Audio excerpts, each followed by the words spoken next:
Hello, free people of the Rocky Mountain region. This is Brandon from Free State, Colorado, and I hope you're doing well. Colorado's two statewide ballot measures, Propositions LL and MM, are both being supported by taxpayer money. Now, I did cover this a little bit in my ballot guide, which you may have seen that video, or definitely check out and read at freestatecolorado.com/2025-ballot. If you want to get some details on the two ballot measures, their background, I briefly covered some of the funding, some of the money that's coming to support these measures.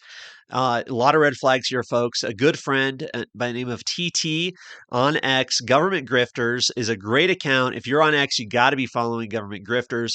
But he did a little bit more digging with the latest campaign finance reports. I took another look as well and just really wanted to make sure you saw this information if you're not on X or you hadn't seen it yet. So this is from October 28th at x.com from at Government Grifters. Like I said, he says, starting to see these ads dropping on YouTube. So who's paying for the pro LL and MM effort? Well, you are.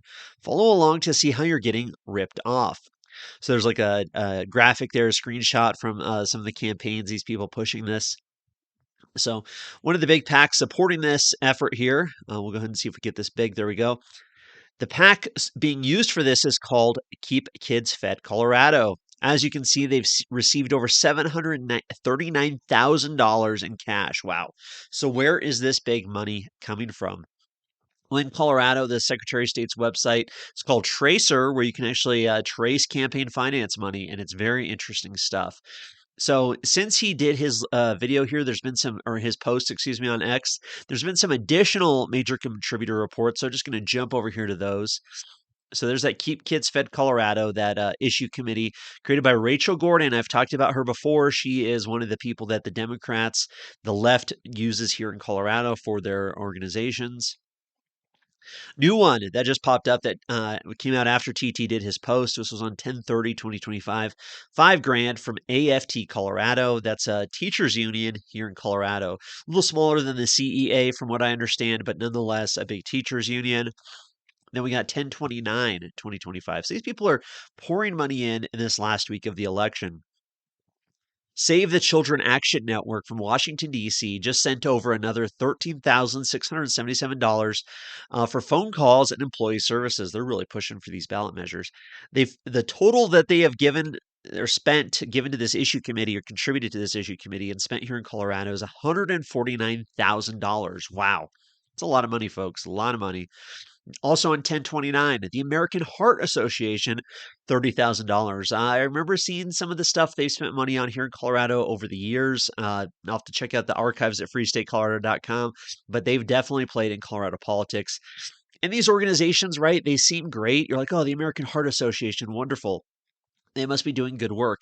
But they're spending $30,000 to try and raise taxes in Colorado. I mean, come on. That is not good. That is not right. Stand for Children Incorporated out of Portland, Oregon. Text messaging. So if you get a text message about these propositions, you might be getting. They might have been paid for by these groups. So they just donated another $13,724 on 10/27/2025, bringing their total contribution amount to $77,000. Wow, crazy, crazy stuff. I'll jump back over to what TT was saying here. So he's got that there. Number 3, listed are their top donors. 6 nonprofits and a billionaire. So where do these nonprofits get their money? It's got Hunger Free Colorado, Save the Children Action Network, Nourish Colorado, billionaire Pat Stryker. Yep, she's got a lot of money for sure. Stand for Colorado, Rose Community Foundation. They've been involved in a lot of stuff, and they definitely get taxpayer money. Caring for Colorado Foundation. TT continues on here. 4, that's where you come in to play. Starting with Hunger Free Colorado, who get millions of dollars of your money, spending 400,000 of it to demand even more money. So he looked at their 990, which is their tax return here, this nonprofit that he found. And yeah, they've received from government grants $2.9 million for that tax year that he pulled this for. So wow, that's a lot of money, folks. I did go in and look at what they call TOPS, our Transparency Online project. You can actually type in an organization's name and you get a little bit more details there. But you can see they've been getting money from the taxpayer since 2014 at least. So they're an organization that apparently gets money for trying to feed kids. Is this for SNAP, for things like that? I'm not entirely sure. But just in 2025, you can see they've already received here just in 2025, $1.9 million. In 2024, they've received $2.6 million in Colorado taxpayer money. Now, it does say in here in the description, distributions to non-governmental organizations, and there is also a Fed pass-through. So they're definitely, some of this money is coming from the federal government to feed kids here in Colorado. But nonetheless, they have to have staff, right? They have to have employees that are paid. Some of them might be paid pretty well, but a lot of money, millions of dollars flowing through these organizations. And they somehow seem to have enough to spend nearly $500,000 to try and support this effort. So crazy stuff there for sure. So continuing on here. That's number 4. Number 5, continuing on, we have Save the Children Action Network, the political arm of the Save the Children Federation, Incorporated, who get almost $500 million taxpayer dollars per year. Apparently, that's not enough. You can look at that 990 form here, getting government grants of 482,000. Wow, lots and lots of money. You got to think how much money is coming to these people from taxpayers who are barely able to pay their own bills, right?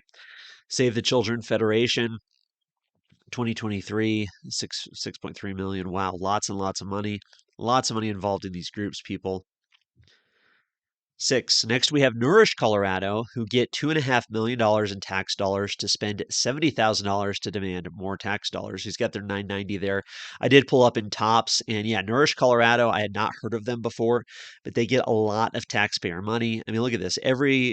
Twice a month, for the most part, here in Colorado this year, they've received substantial amounts of money, $1.5 million this year. Wow, $1.5 million to Nourish Colorado. Is that money going to feed kids? I would hope so, but nonetheless, they just seem to have enough money here to spend and try and get us all to give up some of our tax money. I don't think that's necessarily right. Don't think that's good stuff. So back over here to TT. The Rose Community Foundation gets $5.8 million from taxpayers, giving $25,000 to a PAC to say taxpayers need to cough up more money. Incredible, huh? Absolutely incredible. Caring for Colorado, over $1.2 million from the taxpayer, giving $20,000 for commercials, begging for more money. Billionaire Pat Stryker, who could probably fund the whole thing herself, instead gave $50,000 to the taxpayer to do it instead. Stanford Children Incorporated. While they don't get taxpayer money, they are funded by Bloomberg and other Silicon Valley entities who could definitely afford to feed the starving children themselves. All in all, $616,000 of the $739,000, or 83% of the money, is being funded by taxpayer-funded organizations, I would say. So this taxpayer money is being funneled by politicians through NGOs, is what he says. Your money is being used by the government and NGOs to say they need more money. Now, I don't know about you folks, but I feel like if an organization is getting taxpayer money, I think it should be illegal for them personally, for them to use their resources, use that taxpayer money, right, to try and do what they call electioneering, which is trying to influence voters to vote a certain way. So you can go on to Tracer yourself and take a look. Lots of big money flowing through here. Absolutely crazy stuff. And yeah, you can see from Hunger Free Colorado here, that's the nonprofit, giving $420,000 is the updated amount to this effort. Crazy amounts of money. Crazy amounts of money, but they want more money going into their system, I suppose. The other one he didn't talk about, I did briefly bring it up in my ballot guide, is Community Change Action, which is a Washington, D.C. based group that is connected to a lot of the big players, the dark money players on the left. And they have contributed an updated amount from what I reported previously of $17,163. So crazy stuff, folks. These people have a lot of money. They're spending it here in Colorado, dark money. And then, of course, I mean, taxpayer money coming into Colorado is absolutely insane. So I'll have this linked at freestatecolorado.com, of course. But we'll talk to you again soon. Take care. Vote no on Propositions LL and MM. Thank you.